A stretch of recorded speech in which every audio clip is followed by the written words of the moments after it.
La question du jour nan ngay def ba sécuriser sa wifi ba kenn du si mën a connecté lu dul ni da nga ko autoriser pour moomu mën a connecté ci sa wifi loolu nag mën nañu war a répondre tey jii.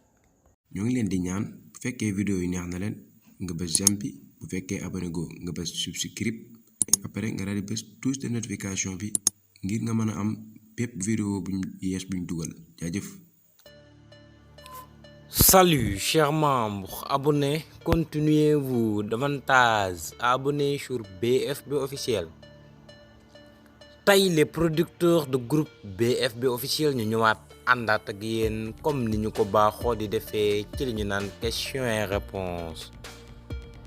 Suma gaay tey vidéo bi nga xam ci ni moom lañ leen promettroon moom lañ leen indi moo nekk la moo nekk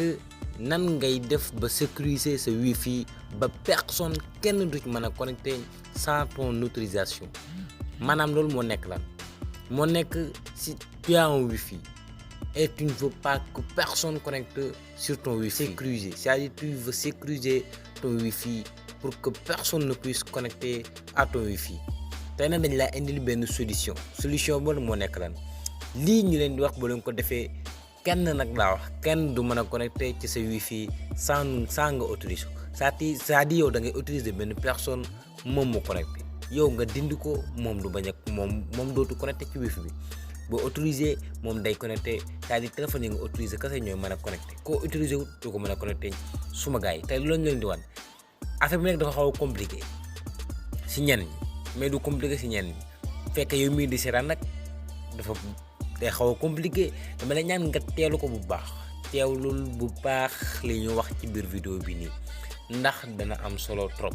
ndax lii léegi gars yu bëri ñoo jàpp ñoom wifi ñoom léegi sax dañ koy ndamoo naan ay wifi loo ci def ñoom dañu mën a xam code bi bii nag yow xamal code bi boo xamee code bi boo ko dugalee sax du dem en tout cas lenn moo mën a tax yow ngay dugal code bi mu dem c'est-à-dire nga autoriser téléphone boobu noonu suma gaay tey dinañ leen wan nan ngeen di def ba autoriser téléphone nan ngay def ba autoriser ko ba nga xam ci ni moom sax boo xamee code bi boo ko dugalee du dem suma gaay si kaw nga autoriser ko pare moom muy dugal code bi muy doog a dem léegi yaakaar naa ni vidéo boobu tey dina leen neex ginnaaw bi ñu leen waxee vidéo bi jàll moo nekk la moo nekkoon nan ngay def ba xam code wifi avec deux méthodes différentes c'est-à-dire deux manières lañ leen wanoon ñaari méthodes yoo xam ci ni bokkul moo nekk bi nga xam ci ni moo nekk code QR bu fekkee amoo ko nag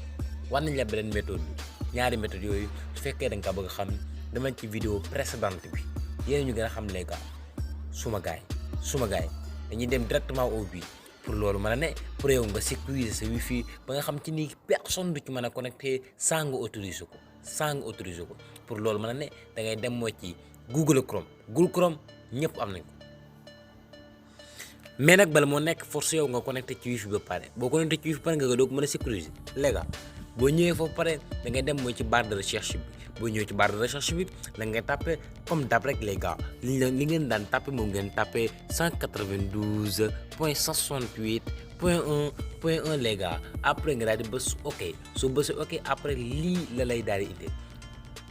bu leen jum 192.168.1.1 pardon suma gaay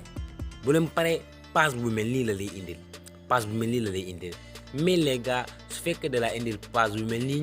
expliqué woon nañ ko ci vidéo précédente bi yéen ñu gën a xam ñi ko seetaanoon dinañu ko comprendre automatiquement mais dañ koy def leeralaat yéen ñu gën a xam boo ñëwee fii yow su fekkee yow wifi bi sa kër la nekk te kenn mësu koo changer c'est-à-dire yow wifi bi daal ba mu ñëwee ba léegi kenn du dugg ay fii boo ñëwee dama lay conseiller nga bind admin les gars loolu ngay daal di tàppe soo ko tàppe pare doxut léegi yow xamal ni wifi bi dañoo changer code bi wala bu fekkee yow changer wuñ ko moo nekk bi nga xam ci nii moo nekk ci ginnaaw boo defee bi nekk ci ginnaaw moo nekk comme boobu ngeen di gis ci écran bi ñu defal leen ko flèche bi c'est-à-dire moo nekk carré boobu yéen ñu gën a xam soo leen tàppee lii nii doxul ngeen xam ni code bi dañu ko changer yéen ñu gën a xam su fekkee dañu ko changer nag force nga dugal code ba ñun suñu bés dañu ko changer moo tax dañuy dugal suñu code personnel xam naa nag dañ def beneen vidéo pour expliquer leen nan ngeen def ba changer fii ndax fii da nga ko war a changer ndax gars yi bëri bu ñëwee mën nañoo dem ci ginnaaw yi bi xam code beeg yooyu noonu moo tax c'était une parenthèse léegi boo ñëwee fii ba pare nan ngay def da nga ñëw ba fii mooy fii ñu bindal la réseau local fii ngay daal di ñëw boo ñëwee foofu ba pare yow da ngay daal di patienter soo patienter ba pare da nga ñëw fii boo ñëwee fii bind na la état bind na la WLAN mais yow dama lay conseiller nga ñëw ba fii ñu bind la WLAN foofu nga daal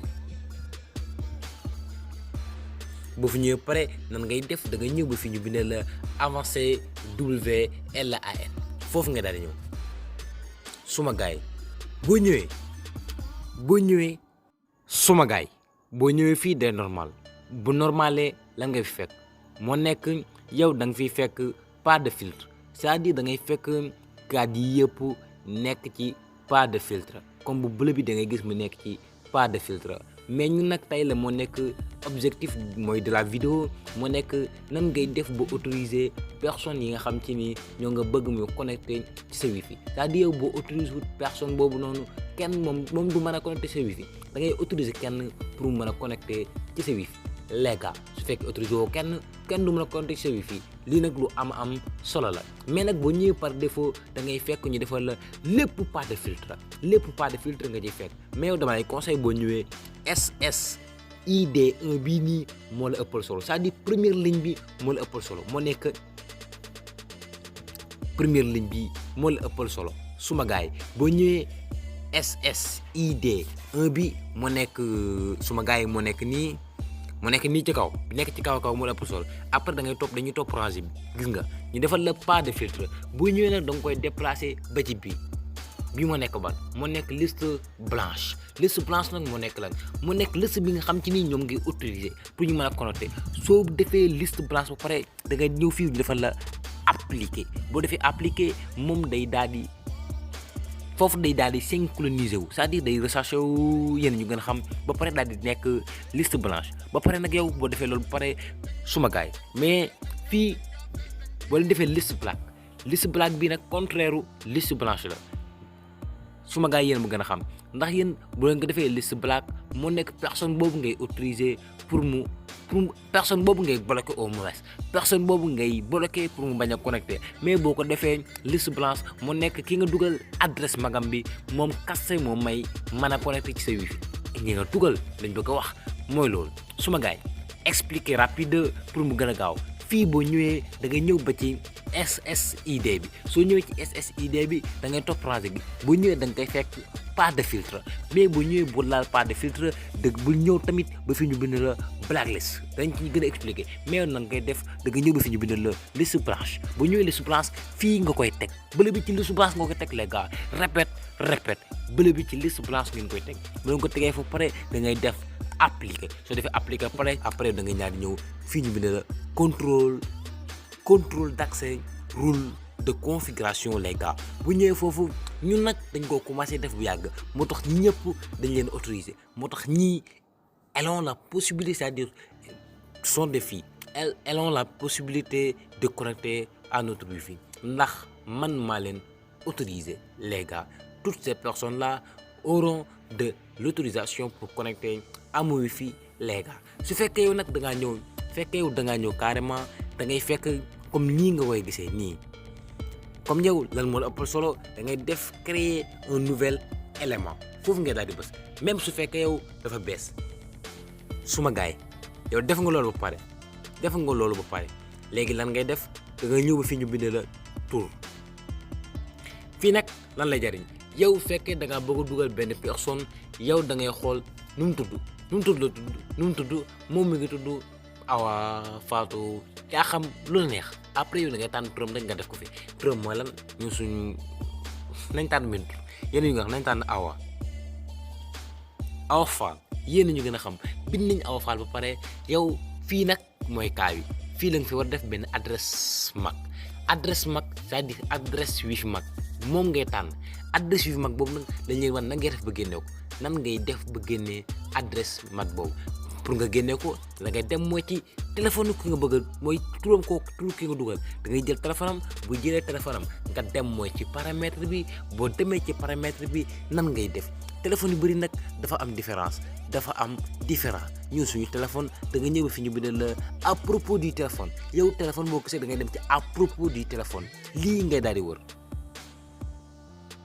soo ko wëree pare nag ngay def da ngay ñëw fi ñu bindal la information sur les statuts yéen ñu gën a xam soo bësee information sur les statuts ba pare ñun da ngay gis ngeen fi ñu bindal la adresse MAC wifi du téléphone gis ngeen da ngay gis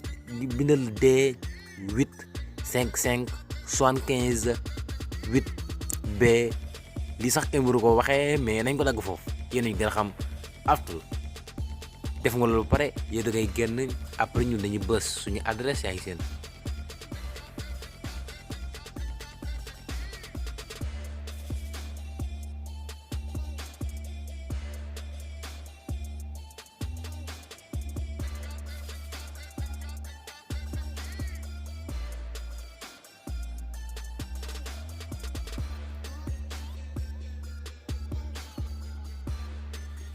suma gaay comme code boobu ñu leen joxoon sànq comme code boobu ñu leen génneloon c'est-à-dire mu nekk ban code